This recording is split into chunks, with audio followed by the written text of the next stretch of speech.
बसंत के दिनों की बात है। पतंगबाजी अपने अरूज पर थी उन दिनों। फैसल बसंत मनाने अपने दोस्त खुर्रम के घर गया हुआ था।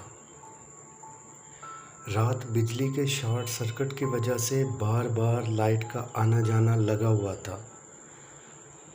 तकरीबन रात 1:30 बजे के करीब भूख का एहसास हुआ तो खुर्रम बाज़ार से खाना लेने चला गया।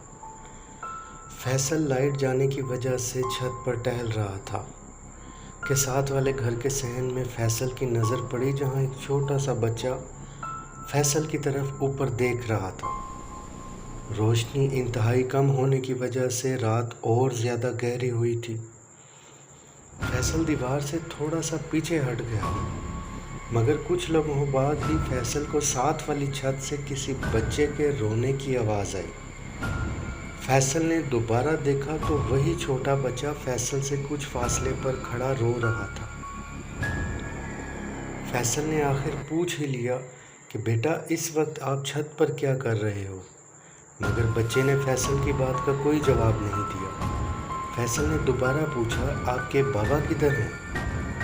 मगर वो बच्चा कोई जवाब नहीं दे रहा था। फैसल का तजस्सुस बढ़ता जा रहा था कि बच्चा रो क्यों रहा है। न चाहते हुए भी फैसल दीवार फलांग कर बच्चे के पास चला गया। बच्चे ने फैसल का बाजू पकड़कर नीचे की तरफ इशारा किया तो फैसल को लगा शायद बच्चा बोल नहीं सकता। फैसल को समझ नहीं आ रही थी कि क्या करे, क्योंकि बच्चा फैसल का हाथ पकड़कर नीचे ले जाने का इशारा कर रहा था। खुर्रम को गए काफ़ी वक्त हो चुका था। फैसल का हाथ पकड़कर बच्चा नीचे ले जाने के लिए बज़िद था। फैसल ने नीचे सहन की तरफ मुंह कर आवाज़ दी, भाई, ये आपका बच्चा छत पर रो रहा है। फ़ौरन ही किसी औरत की आवाज़ आई, इसे नीचे उतार दो। आवाज़ सुनकर फैसल थोड़ा सा चौंक सा गया, क्योंकि आवाज़ में अजीब सी गुर्राहट थी।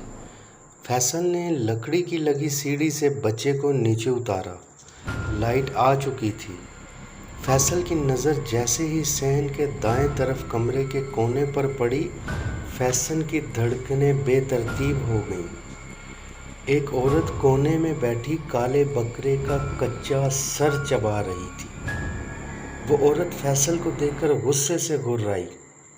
फैसल का पूरा जिस्म खौफ से कांप गया। बच्चा भी गायब होकर जाने किधर चला गया।